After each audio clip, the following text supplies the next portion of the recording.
Love பண்ணி கல்யாணம் பண்ணீங்களா? எப்படி பார்த்துக்கிறீங்க பொண்டாட்டிய? நான் நல்லா தான் பார்த்துக்கிறாங்க. நடந்துக்கிறத வச்சு தான் நம்ம எதுவும் பேச முடியாத சூழ்நிலை இருக்குது. ஏன்?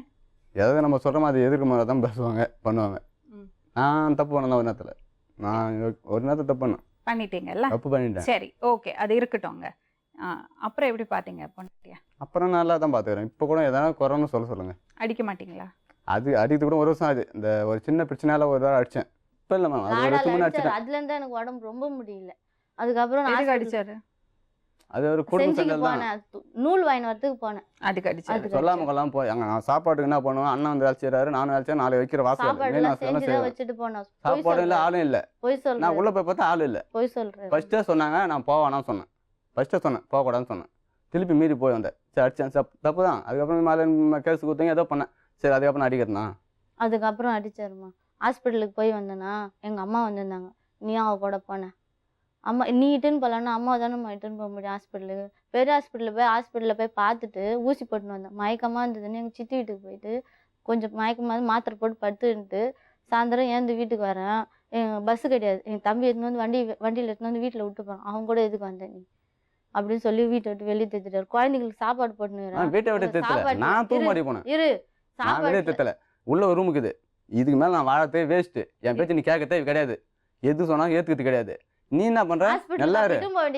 நான் சாவறேன், நீ நல்லா வாழு. அப்படி என்ன துக்கம் உங்களுக்கு? துக்கனா நான் எது எந்த பண்ணாலும் ஆத்தா விட்டு ஆத்தா வீட்டுக்கு ஆத்தா விட்டு போய் வந்தா ஏதாவது ஒரு சண்டை வரும் எங்க வீட்டுல. போனாலும் இல்ல அவங்க வந்தாலும் போனாலும் எப்படியாவது சண்டை வரும். நான் சொல்றேன் போவாத போவாத. உனக்கு என்ன குறை சொல்லு. நீங்க எங்க இருக்கீங்க? நான் திரும்பல செஞ்சுக்கு பக்கத்துல இருக்கேன். யார் இருக்காங்க உங்க கூட?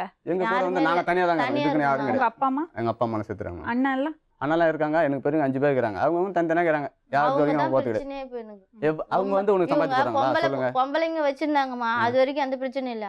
நானும் சரி வந்துருவாரு போறாரு வந்துறாருன்னு அப்படியே விட்டுட்டேன். ஆனா அவங்க அண்ணன் வந்து நான் இருக்கக்கூடாது வீட்டுல, நான் இருக்கக்கூடாது அவருக்கு. அவங்களுக்கு என்ன சொல்லுங்க. நான் உன்னை நல்லா பாத்தேனா இல்லையா? நீ நல்லா பாத்திரியா? ஹாஸ்பிட்டல் கிட்ட போக மாட்டேன். அடிச்சு போடுவாரே தவிர ஹாஸ்பிட்டல் கிட்ட போக மாட்டாருமா. எங்க அம்மாவுக்கு போன் பண்ணி வர வைப்பாரு. எங்க அம்மா ஹாஸ்பிட்டலுக்கு ஒரு நாளாவது ஹாஸ்பிட்டல் கிட்ட போயிருவாரு. அவரே அடிச்சுட்டு அவர் இட்டுன்னு போக மாட்டாரு. அடிச்சா கூட என்னம்மா ஏதுன்னு தண்ணி கூட கொடுக்க மாட்டாருமா. அவ்வளவு கொடுமை பண்ணுவாரு. என்ன முட்டி போட சொல்லி யாருன்னு அடிப்பாங்களா? துணி அவுத்து போட்டுட்டு அடிப்பாரா? கேளுங்க. சத்தியமா உங்க அம்மா மேல அடிக்கிறதுல பின்னால போனா இழுக்குமா? உங்க அம்மா மேல சத்தியமா? எங்க அம்மா மேல சத்தியமா சொல்றேன். துணி இடிச்சிட்டேன். குடிச்சிட்டு அந்த செஞ்சாருமா. சத்தியமா அந்த தப்பு மட்டும் நான் அவர் அடிச்சதுன்னா உன்னால திரும்ப கை பிடிச்சு இது பண்ண முடியாது. அவர்கிட்ட எதுவுமே பண்ண முடியாது. அப்ப அடி வாங்கி சாவு. அப்படிதான் என்ன பண்ணாரு? என்னால எது ஜிம்ப முடியல, வெளிய வர முடியாது.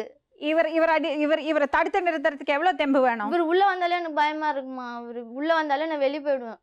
உயிர் மேலே பயம் வர வச்சிட்டாரு. அதனால தான் கிளம்பி எங்க அம்மா வீட்டுக்கு போயிட்டேன். எனக்கு பயமா இருக்குது. ஒரு கடைப்பாரி எடுத்துன்னு வந்து வீட்டு உள்ளே பல்லன்னு உண்டு, நான் உன்னை பதைக்கிறேன் இப்படிலாம் சொன்னா அந்த பேசுறதுனாலே பயந்துருவேன் நான். இதுக்கு மேல என்ன சொல்ல போற? சொல்றதுக்கு வேற ஏதாவது பொய் இருந்தா சொல்லிடு.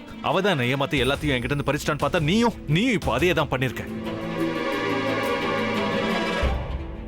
ஏன் ஆலியா, ஏன் இப்படி பண்ண? இந்த உலகத்துல பாட்டிக்கு அப்புறம் நான் யார் மேலேயாவது உயிரையே வச்சிருக்கேன்னா அது ஊ மேலதான் உனக்கு தெரியாதா? ஏன் இப்படி பண்ண ஆலியா? உனக்கு காசு பணம் அவ்வளவு முக்கியமா போயிடுச்சு. அதுக்காக நம்ம உறவை கூட மறந்துடுவியா?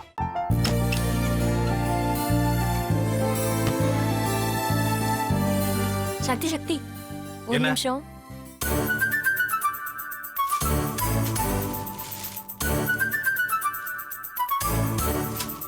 இந்தாங்க.